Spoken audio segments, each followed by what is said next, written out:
Hey guys, welcome back to another haunted video. So as you can probably tell, I set up a little bit of a different, just a little touch of something else for this video. I was thinking the other day that I wanted to kind of differentiate my beauty videos from my haunted videos. And instead of having like a beauty setup for everything, I kind of just wanted to make my haunted videos a little bit more spooky. So there's more to come. This is just what I pulled out of my closet like last minute. These are actually my Halloween decorations. So I have like him sitting on like a little witch's spell book, and then there's other spell books, and then my little skull and his little eyes light up. So cute. So today's story is about the WHALEY house. Now I'm pretty sure a lot of you have probably heard about this house. It's a really popular house. It's one of the most well-known haunted houses in America. Like, this house is crazy haunted. There's been ghost investigators that go there. There's been just YouTube ghost hunters that go there, and this place is crazy. The WHALEY house was also requested for me to do, but I actually already had it in my archives of what I wanted to do. And I do have some more videos coming that were requested. They're shorter stories. It was really hard for me to find information, so I'm probably going to do like a little mini horror story Monday or something like that. But anyways, just back to the WHALEY house, because this is what we're talking about today. The WHALEY house is located in Old Town San Diego, and if you've ever been to Old Town San Diego, everyone there will tell you that the whole town is haunted. Every single bit of the town, even the streets, like everything is haunted. The town was built on graves and on top of like a cemetery, so people will tell you that it's extremely, extremely haunted. So the WHALEY house was built by Thomas Whaley, and I'm going to give you some information about him. He was born October 5th, 1823 in New York City. He was the 7th out of 10 children. What is up with all these people having so many kids? That's my first question. Good Lord. And when he was older, when his father passed away, he inherited like a lot of stocks and like merchandise stocks from his father. So he was pretty well off. He ended up marrying a woman named Anna Eloise Delaney. I don't know how to say her last name, but either way, she became a Whaley. They went on to have 6 children. There was Francis, Thomas Jr., Anna, George, Violet, and Corinne. But sadly, on January 28th, 1858, Thomas Jr. died at 18 months old from scarlet fever. That's crazy.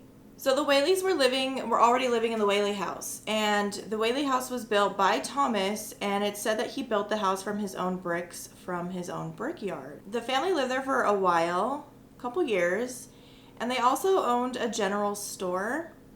And after their son had passed away, Thomas Jr., the store actually ended up burning down.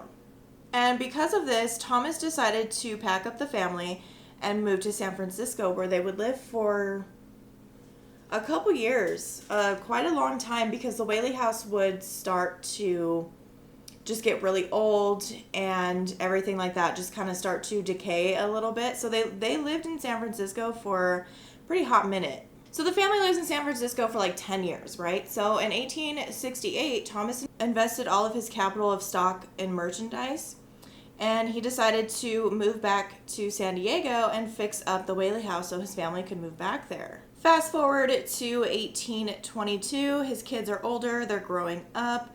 His daughter Violet ends up marrying a man named George Bertolocci. I could be saying that name completely wrong. But 2 weeks into their marriage, they're traveling back from their honeymoon, or they're traveling to their honeymoon, and Violet wakes up and her husband is completely gone. She can't find him anywhere. Well, then she finds out that this dude that she married is a con artist, and he basically just married her for the family money. You know, I mean, Thomas had a lot of stock. They had quite a bit of money, and he thought that he was going to get it somehow. And obviously this pissed off Violet, because, I mean, hello, who wouldn't be pissed off about that? So she ends up returning back home. She just wants to be with her family and, you know, just get support that she needs. But sadly, in that time, it was frowned upon hardcore for a woman to be without her husband. And it was even more of a crime, a social crime, to be divorced from your husband. And that's what she did. She was filing for divorce, and she was shunned by the entire town.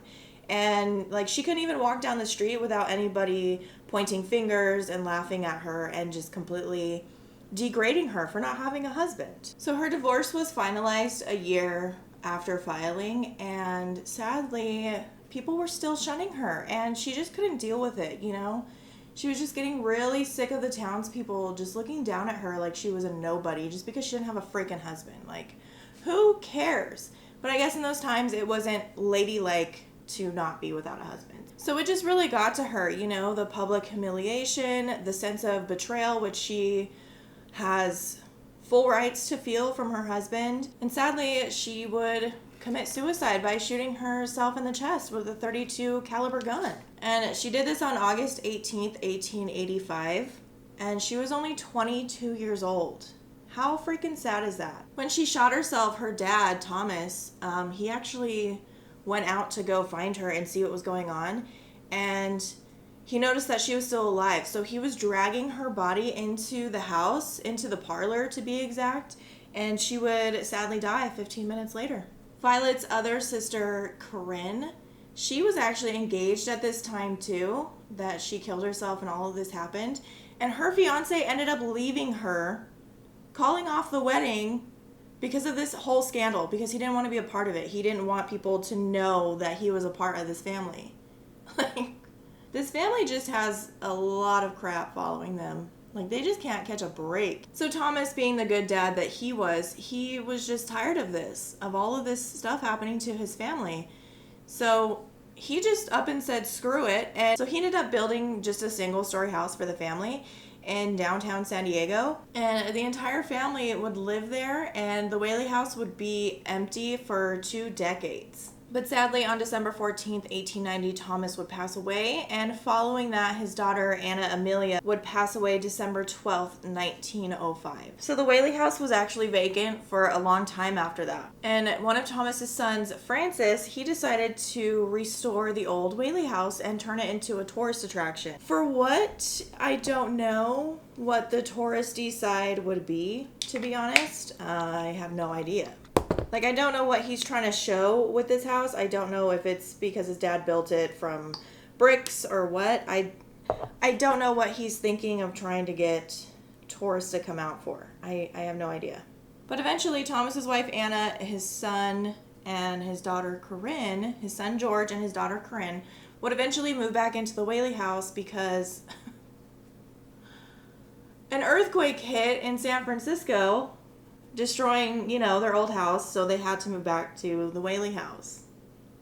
See what I'm saying? Like, shit is just following this family. Like, they just can't catch a freaking break. But sadly, once they started moving back in, this is when everyone started to just slowly pass away. I mean, they're getting older, you know.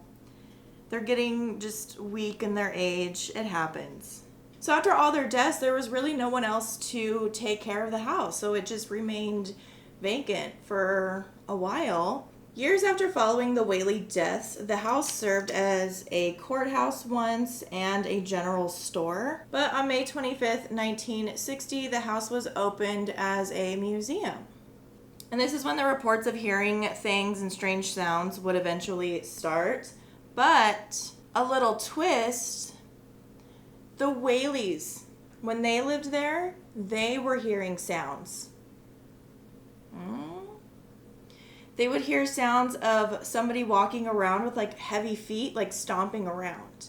Now, let's rewind a little bit and explain why the Whaleys were hearing stomping sounds and strange happenings in their house. So before the house was even built, before there was anything on that piece of land, that area was used to hang people. It was used to execute people by hanging. Ugh. And one person that was hung in particular was a man named James Yankee Jim, is what they called him. Yankee Jim. And he was hung because he was said to be a thief. He was caught trying to steal a boat in 1852, and the way of executing him and punishing him was to hang him. And here's where it gets freaking weird, okay? Get this. Guess who one of the people were that were there to witness the hanging? Thomas Whaley, the man who built the freaking house. I'm sorry, but if I am part of a hanging and I'm seeing someone being hung somewhere, I'm not going to be like, oh, I'm going to build a house here. What a great idea. No, he built the house there anyways, knowing that it was a hanging ground. Like, what the hell? So when his family started to report hearing like footsteps and heavy feet, because Yankee Jim was like a super tall guy. I think he was like 6 foot something. Like, he was really tall. He would be like, oh, it must be Yankee Jim. His spirit must still be with the house. So, I mean, this house was tainted from the get-go. You know, maybe all these bad things were happening to this family because of Thomas, because he decided to build a house on top of a place they decided to sentence people to death by hanging. Like, are you kidding me? I don't know. That just, like, floors me that he would build a house on top of something like that. Like, I don't get it. I don't understand. But anyways, so since this house has been opened as a museum, and I'm pretty sure you can actually rent a room there, people have reported lots of sightings and things happening. One of them seeing Anna and Thomas, like, roaming the halls of the house. Celebrities that have stayed there have reported seeing things. Even Regis Philbin, he reported that he was roaming the house because they do have tours and stuff, but he was roaming the house and he looked to this wall and he sees this white mist start to form. So he shines his flashlight on it, but as soon as he does that, it completely disappears, and the only thing he sees is a picture of Anna, the wife, on the wall, just like a portrait of her, and the mist is just completely gone. He even said that there was something going on in this house. Like, he just couldn't explain it. Tom Green was there, and he said that he called out to one of the spirits, and he was answered by a child's voice. So that could be the spirit of Thomas Jr., the son that died at 18 months old from scarlet fever. That could have been him. So one of the ladies that runs the museum of the WHALEY house, she was giving a tour, and in the tour there was a little girl who was about 5 or 6 years old, and she started waving at a man in the parlor. And when she was asked who she was waving to, she said, that man right there, he's standing right there, and nobody else saw him. So could that be the ghost of Yankee Jim, or could it be Thomas WHALEY? Nobody really knows because nobody else saw him. Guests have also reported seeing Thomas standing at the top of the stairs in period clothing. I mean, that would make sense because he did die in those times. But also, a ghost of a little girl with long hair and wearing a dress has been seen in the dining room. She was said to be the neighbor of the Whaleys, and she would always come over and play with them. And it's said that she died by playing in her backyard and breaking her neck on a clothesline. Ooh! Like, was she just, like, running and then didn't see the clothesline and she just went, like, head on into it? I don't know. But that's pretty trippy. So she's seen there, hanging around. People have witnessed strange shadows, mist forming out of nowhere, random cold spots happening, all kinds of stuff. Why is this not going on like I want it to? Guests have also reported hearing kids running up and down the stairs when there's no kids present at all. Curtains moving when the windows are completely closed and there's no reason for windows to be moving or curtains to be moving. Chandeliers swinging, seeing apparitions out the window from outside the house. Real creepy shit. Okay, we're not even done.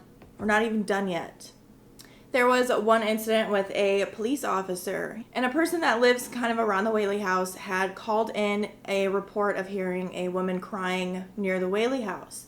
So the officer responded to this call, and when he got there, he went around to the back of the house and he saw a woman with her back facing him, crying. And he asked her if she was okay and if she needed any help. And the woman slowly turned around and smiled at him. Smiled at him. And when he put his flashlight on her, she completely vanished. And the officer didn't give any explanation after that. The only time he gave an explanation was in his resignation confidential letter. So, like, he left the force a couple years later, and in his confidential letter is where he described what happened. So, only him and someone else knows that story. Like, he must have been really scared and really traumatized of what he saw to not even speak about it again. Another incident, a tour guide of the house, Victor Santana, I believe his last name was, he was leaving for the night and he was setting the alarm on the door. But before he could even finish setting the alarm, he said that he heard a whisper in his ear from a woman asking him, "Why are you here?" So this obviously made him run out of the house completely terrified, and he didn't even finish setting the alarm code. So obviously this triggered an officer to come to the house. And when the officer got there, he had reported seeing a woman in a green dress in the parlor. So you could see like through the windows, you know. So he sees a woman in a green dress in the parlor. And guess who was said to be wearing a green dress all the time? Anna. She was said to be wearing a green dress and to sit and sip tea in the parlor with Thomas. They did this all the time. This was like one of their little bonding things that they would do. And of course, reports of hearing Yankee Jim walking around the house have been made many times, just hearing really heavy footsteps walking throughout the house and up the stairs. Just a lot of reports. I mean, there's just so many. That was just the few that really stuck out to me, especially with the police officers witnessing things. That one really stuck out to me. I don't know why. It just did. But anyways, that is the story of the WHALEY house. This house is incredible. I would love to visit it one day. I would be terrified, but I would love to visit it. It's a beautiful house. You can look up pictures of it. It's a beautiful, beautiful house. Also, if you want more haunted stories from people, you can also look those up as well. I just didn't want to overpower it too much, and that's why I just stuck to the ones that I did.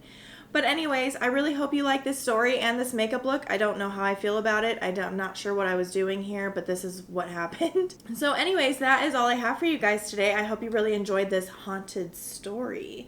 Also, let me know if you like my background and if you think I should switch it up some more for these stories. I think I should. I kind of like it. But that is all I have for you guys today. And as always, everything I used, all the products that I used today will be mentioned in the description box down below. So don't forget to look there. Also, my socials will be down there as well.